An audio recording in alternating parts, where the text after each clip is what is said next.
Hello again! This is the horse derby we made this weekend, and I'm not here to play with it. I'm here to show you how we set up the redstone behind. There's a lot of stuff in here which needs to be explained, and I think we should start now before I forget the stuff myself. Let's start with the individual lane. This one is a little bit shorter than the original, it's only 6 steps wide. The original is 10 steps, but you can just make it a little bit longer. The redstone is the same for both lengths.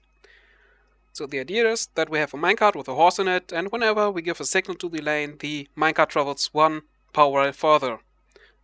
And since the minecarts don't get started by the power rails, but only get a little bit power, we have to start them by ourselves, or, like we did in our case, put a block behind the power rail, like on the front here.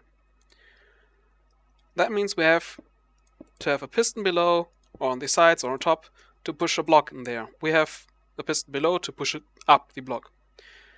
That would break the rail in here, so we have to add another piston to retract the rail when we want to push the block up. Also, we have to activate and deactivate the power rails, so normally the minecart would stop on the power rail and then we can start it from there again. That means we want to retract the normal rail, push up this block and activate this power rail, and then get back to normal. So let me add the pistons first. After that's done, let's add our first line of redstone. I will use light blue wool to mark it. This line will activate the power rails. And the pattern here is very simple. We have one block at the bottom and one up. One down, up, one down, one up, down, and so on. Let me quickly finish that. Now after that, let's add the redstone. It's always a 2-tick repeater facing into the grass blocks here, and a redstone piece behind. 2-tick repeater, redstone piece, 2-tick repeater, redstone piece, and so on. And now those redstone pieces power those grass blocks on the sides, and therefore power those power rails. Let's test it real quick. Power rails go on, and off. Nice. Now let's control the pistons below. Extending those pistons below is actually very easy, also retracting. Keep in mind that we give power to this block in order to activate the power rails. This means that we butt power those pistons below. We only have to update them to activate them, so they extend. And if we cut off the power, they automatically retract. So all we have to do is make a line of redstone below, which only needs to update those pistons. We don't have to actually power those pistons by giving them signal like this. We can just update them with a redstone piece below. And we do that in a certain pattern. I have 2 redstone pieces here, 2 repeaters, redstone pieces, so there's always redstone below the piston. You of course could use other patterns, it's just the one we used in here. Don't ask why. Things like this just come off while designing and mostly stay like they are. So that way. Now if we update those pistons when the power rails are powered, they will extend, and then we can just deactivate the power rails and they will retract. Next part, activating those side pistons. For the next part, let's add some solid blocks next to those pistons in here, and then add the actual redstone lines below. Again, a very simple pattern. You can just put it next to those blue wool blocks. And now the redstone. So it's red and redstone piece on top, and then one next to those 2-tick repeaters. 2 repeaters, 2 redstone, 2 repeaters. Now let's test it. Extend, retract, looks fine.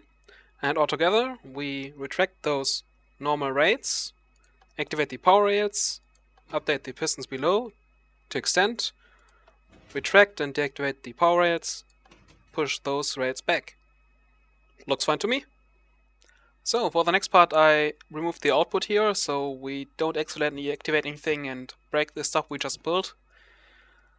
We put a few torches here, here and here.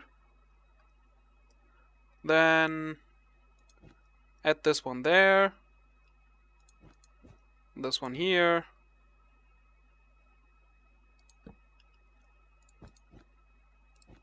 There. Like this. Looks good. And now we just have to add a few blocks. Half the block glowstone on those two sides and the rest can be normal blocks. Because this is an ABBA switch we built down here. Redstone line going down here. One along here. And then two repeaters. Like that. Let's activate it. Let's see.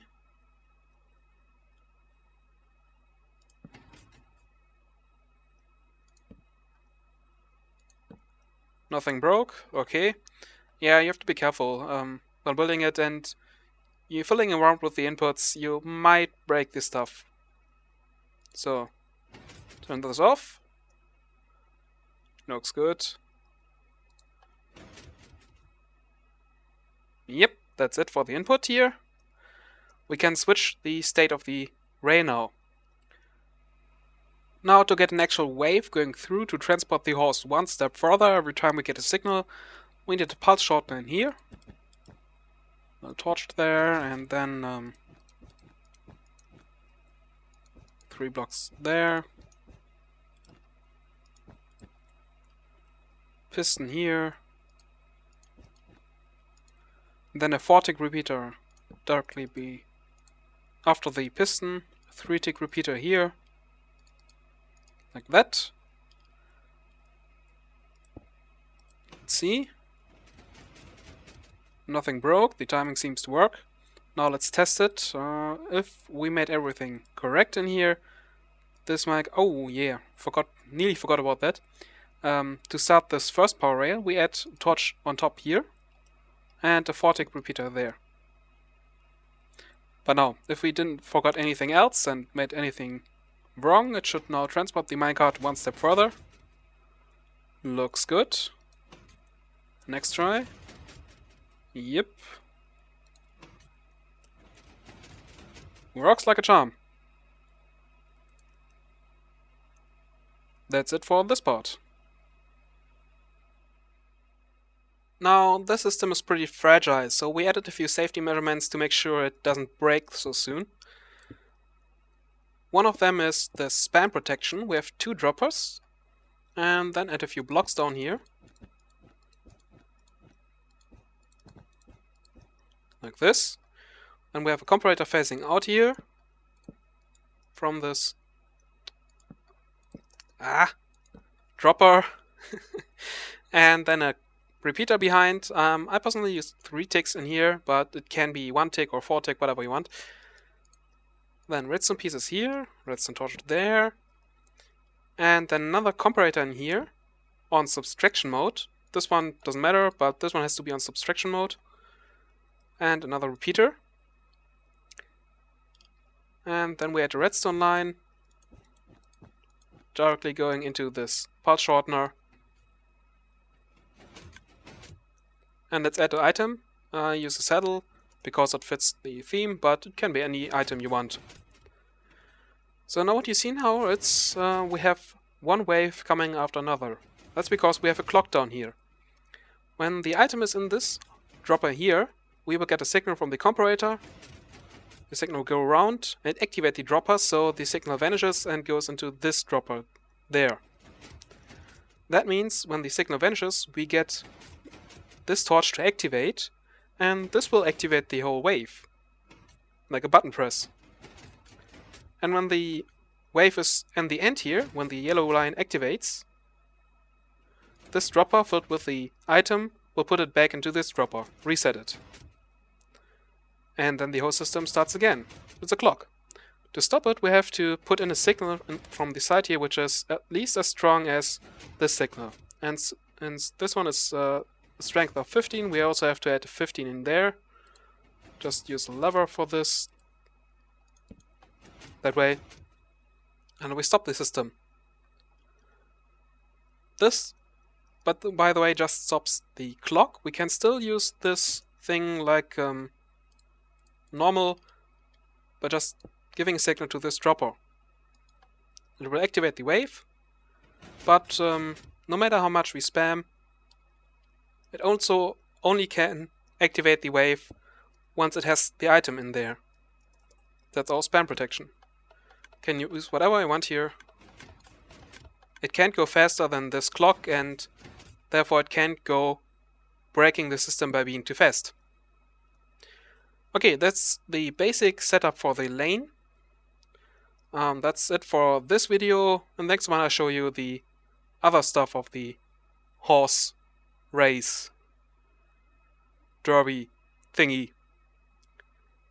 Yeah, have to find a better word for it. Anyway, thanks for watching, and see you next time.